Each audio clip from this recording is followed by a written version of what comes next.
Bismillahirrahmanirrahim. Oke. Yang keempat,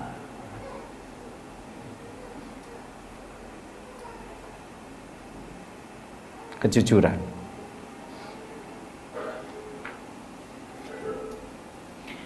Fa innaki qulti kalaman in thabbati alaihi yakun dzalika hadon li wa in tad'ihi yakun hujatan alaiki. Nah, setelah istrinya ngomong, sekarang saatnya Surah Al-Qadhi ngomong juga. Perkataan Surah Al-Qadhi begini, fa innaki qulti kalaman in thabbati alaihi yakun dzalika hadon li. Sungguh engkau sudah mengucapkan kalimat hebat.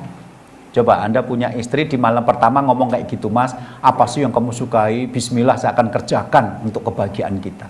Apa sih yang kamu benci? Bismillah, saya tinggalkan untuk kebahagiaan kita. Anda punya istri di malam pertama ngomong kayak gitu, itu luar biasa.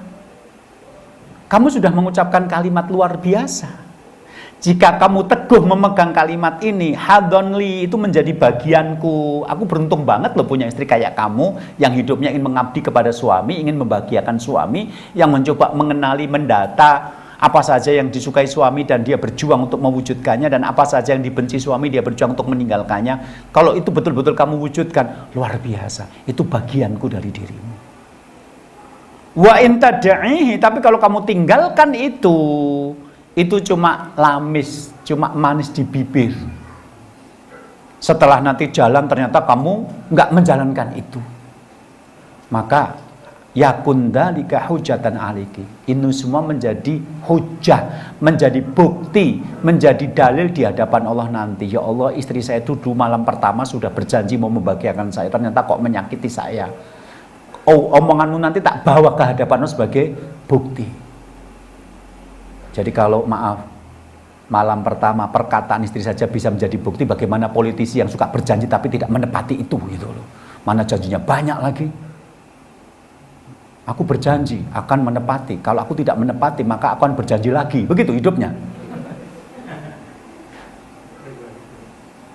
Ini kalimat pembicaraan di kamar antara suami istri. Ketika istri mengatakan, terangkan kepadaku apa yang kamu cintai, kamu sukai, aku akan jalankan. Suaminya bilang, kalau sampai kamu tidak menjalankan omonganmu ini, itu sudah menjadi bukti, hujah, dalil di hadapan Allah bahwa kamu berdusta.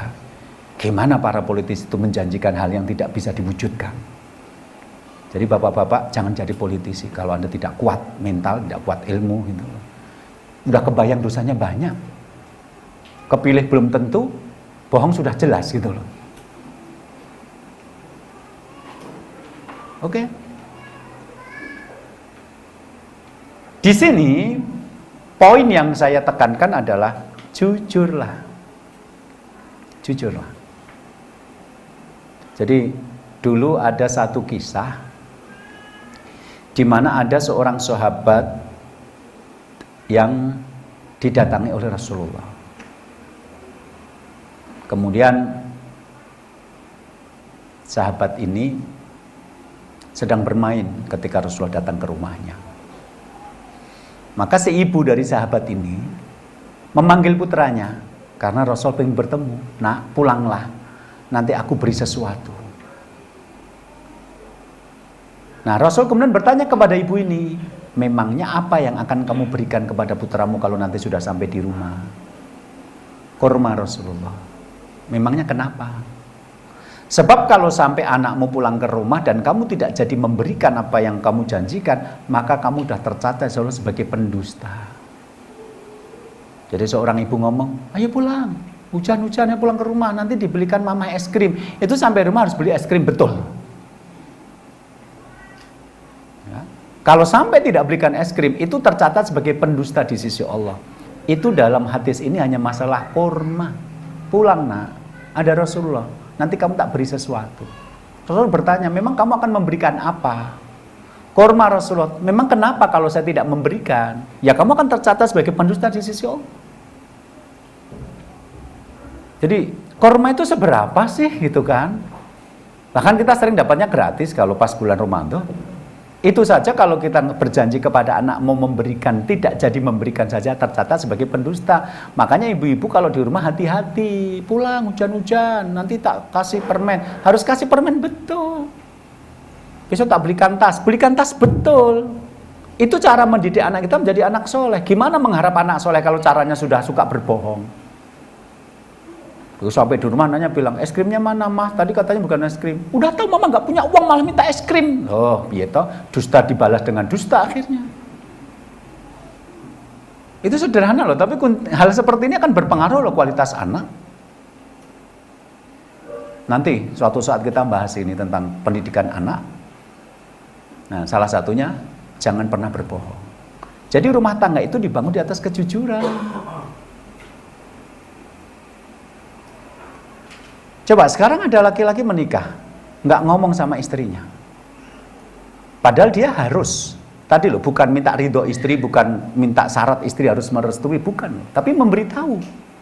Kenapa? Karena kalau malam ini nggak pulang, istrinya jadi tahu. Suami saya sedang ke rumah istrinya yang lain, yang aku benci itu, kan gitu.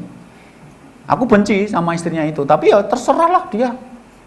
Tapi kan malam ini nggak pulang, dia tahu suaminya sedang berada di mana. Coba kalau seorang suami ini kali ini nggak tahu, dia mau gilir istri yang kedua, mau ngomong apa? Malam ini kok nggak pulang toh ya?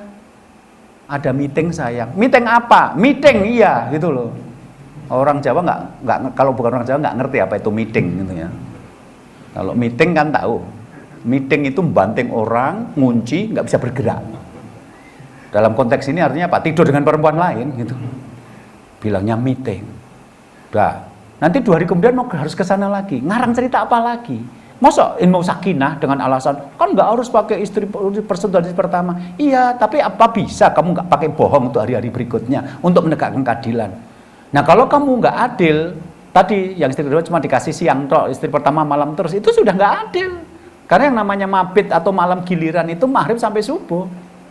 Siang itu buat kerja, bukan buat menggilir yang lainnya gitu loh. Itu syariat kamu sendiri, jangan-jangan agama bukan Islam, kamulah nabinya gitu loh.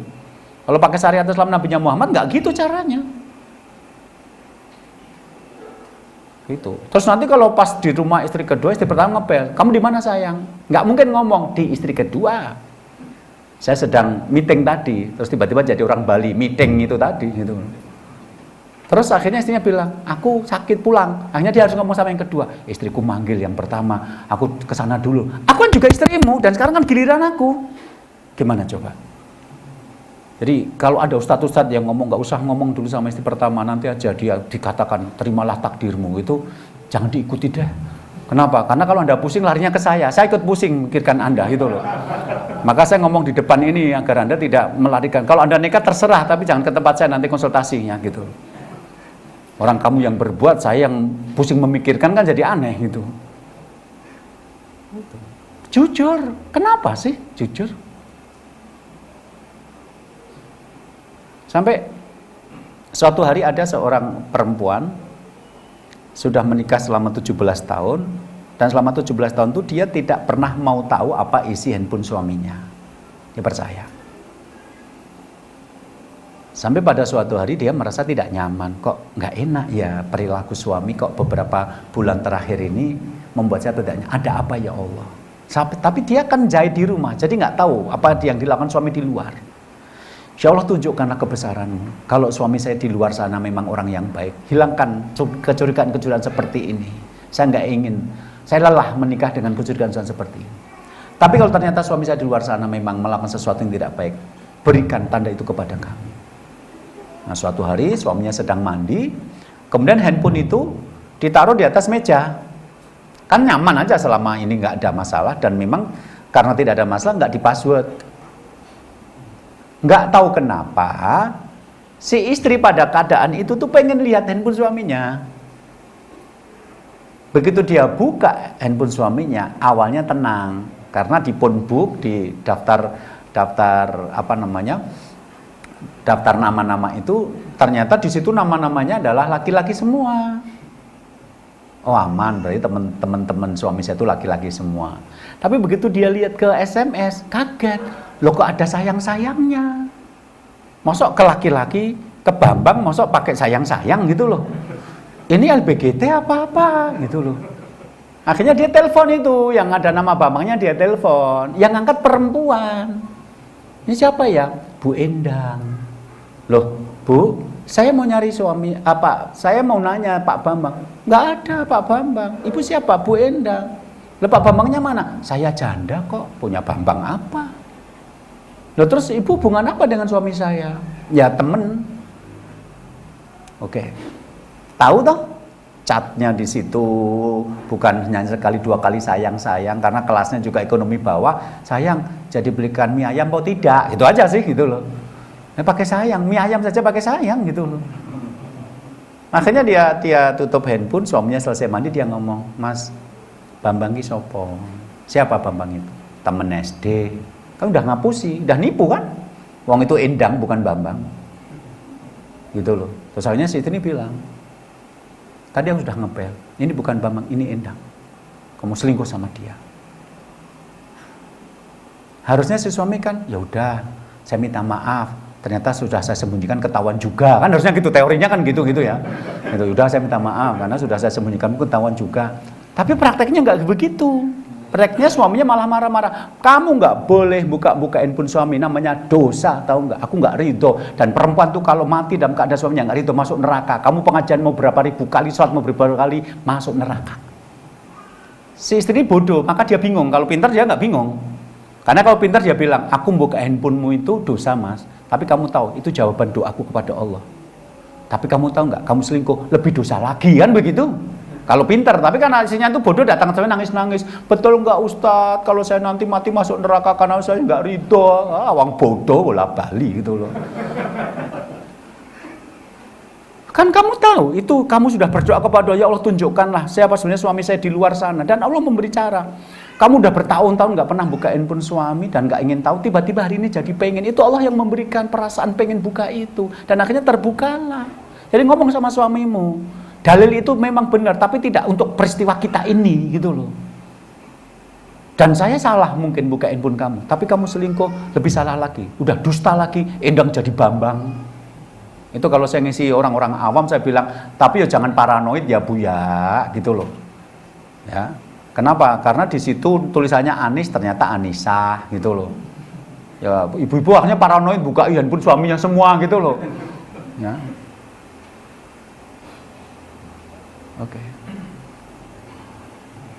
Akhirnya saya nanya, ibu sudah menemukan fakta suami bohong itu berapa kali? Ya sering sih Ustadz dia bohong, saya sampai kadang-kadang nggak percaya suami ngomong apa itu, sampai saya nggak percaya karena ini bohong apa enggak sih, saya sampai bingung karena apa, seringnya dia berdusta. Nah saya tinggal ngomong begini, lah terus ibu ngapain 17 tahun menikah dengan orang pembohong, bagaimana bisa sakinah? Syukran ya Rabbi, syukran, hadaita qalbi, syukran.